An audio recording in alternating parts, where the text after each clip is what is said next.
आज के इस वीडियो के माध्यम से हम देखेंगे कि दी गई संख्याओं का महत्तम समापवर्तक कैसे ज्ञात करते हैं। तो चलिए शुरू करते हैं आज का वीडियो।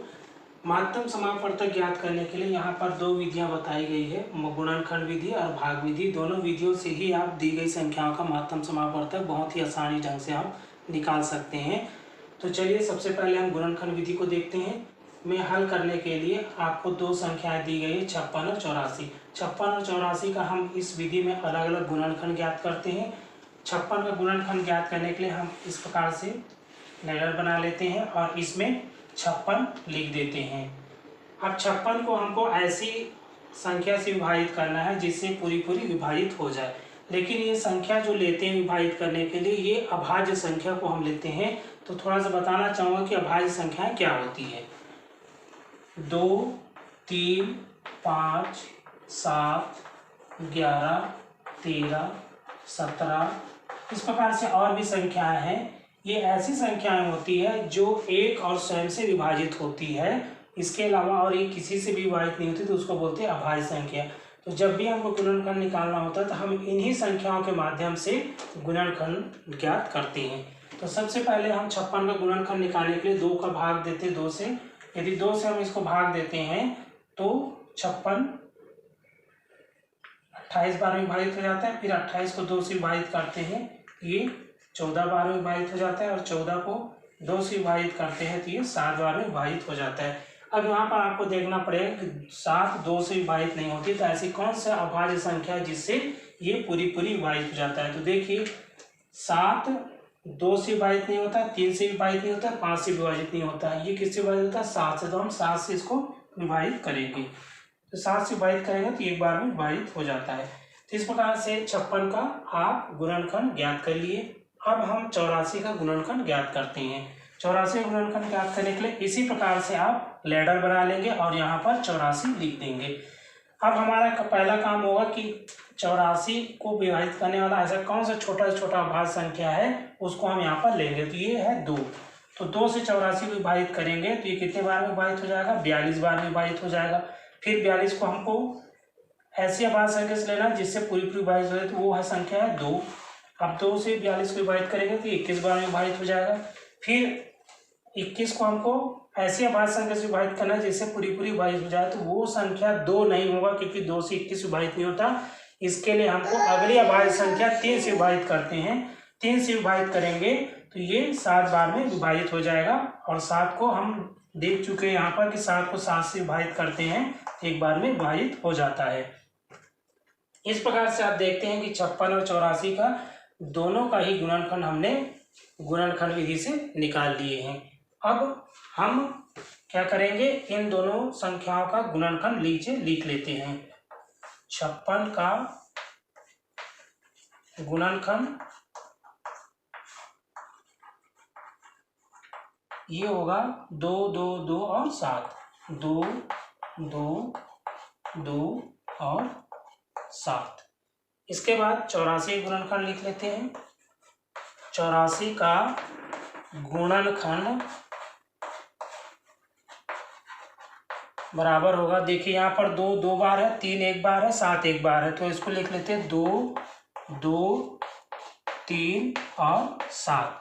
अब इसके बाद हम देखेंगे कि दोनों गुणनखंड में कौन सी संख्याएं ऐसी है जो समान हो। तो यहाँ पर देखिए 2 यहाँ भी है, 2 यहाँ भी है, तो इसका हम जोड़ी बना लिए। यहाँ भी 2 है, यहाँ भी 2 है, तो इनका जोड़ी बना लिए। यहाँ 2 है लेकिन यहाँ 2 नहीं है, और यहाँ पर 3 है लेकिन यहाँ 3 है, तो इसको हम छोड़ देते हैं। अगली जो संख्या है 7, दोनों का हम जोड़ी बना दें तो इस प्रकार से जोड़ी बन जाता है। जिन संख्याओं का जोड़ी बन गया है इसको हम नीचे लिख लेते हैं। 2 2 और 7, ये इसको गुणा करेंगे तो 2 का 2 से गुणा करेंगे 4 आएगा, और 4 गुणा 7 से करेंगे तो 28 आएगा। तो ये 28 क्या हो जाएगा? 56 और 84 का 56 और 84 का महत्तम समापवर्तक क्या हो गया? 28 हो गया। ये था हमारा महत्तम समापवर्तक ज्ञात करने का गुणनखंड विधि। अब हम भाग विधि से देखते हैं कि भाग विधि से इसको कैसे निकालेंगे। तो इसके लिए हम क्या करेंगे, इस प्रकार से लैडर बना लेंगे और यहाँ पर दोनों संख्याओं को लिख देते हैं 56 और 84। इन दोनों संख्याओं को हम कामा से अलग कर देते हैं, जिससे ये पता चले कि दोनों संख्याएं अलग अलग हो। अब हमको यहाँ पर महत्वपूर्ण बात ये आती है कि इन दोनों संख्याओं को हम ऐसी छोटी छोटी अभाज्य संख्या से भाग देंगे जिससे ये दोनों पूरी पूरी विभाजित हो जाए। इसके लिए अब हम देखते हैं 2, तो 2 से इसको विभाजित करते हैं तो 56 आपको 28 बार में विभाजित हो जाता है और 84 42 बार में विभाजित हो जाता है। फिर से हम वही काम करेंगे कि इन दोनों संख्याओं को छोटी सी अभाज्य संख्या से भाग देंगे, तो हम 2 ले लेते हैं, 2 से इसको विभाजित करेंगे तो ये 14 बार विभाजित हो जाता है और ये 21 बार में विभाजित हो जाता है। यहाँ पर एक संख्या 14 है और दूसरी 21 है। यहाँ पर देखें कि ये दोनों संख्याएं में से 14 3 से विभाजित नहीं होती, लेकिन 21 विभाजित हो जाता है। तो हमको ऐसी संख्या चाहिए कि ये दोनों संख्याएं उस अभाज्य संख्या से विभाजित होना चाहिए। तो 3 को हम छोड़ देंगे, 5 से दोनों संख्याएं विभाजित नहीं होती तो 5 को भी छोड़ देंगे। अब हम लेते हैं 7, तो 7 को जब हम लेते हैं तो 7 से 14 और 21 दोनों विभाजित हो जाता है, तो इसको विभाजित करेंगे, 14 को 7 से विभाजित करेंगे तो 2 बार में विभाजित हो जाएगा और 21 को 7 से विभाजित करेंगे तो ये 3 बार में विभाजित हो जाता है। इस प्रकार से आप देख रहे हैं कि यहाँ जो संख्याएं मिली है 2 और 3 ये अभाज्य संख्याएं हैं जो केवल अपने से विभाजित होता है और 1 से विभाजित होता है, इसके अलावा किसी भी संख्या से विभाजित नहीं होता है। तो इसको क्या करेंगे, हम गुणनखंड निकालना यहाँ पर स्टॉप कर देंगे, बंद कर देंगे, क्योंकि इसके बाद कोई गुणनखंड आगे नहीं होगा। तो ये जो गुणनखंड मिला है यही गुणनखंड क्या हो जाएगा, 56 और 84 का महत्तम समापवर्तक होगा। तो यहाँ पर हम लिख लेते हैं 56 और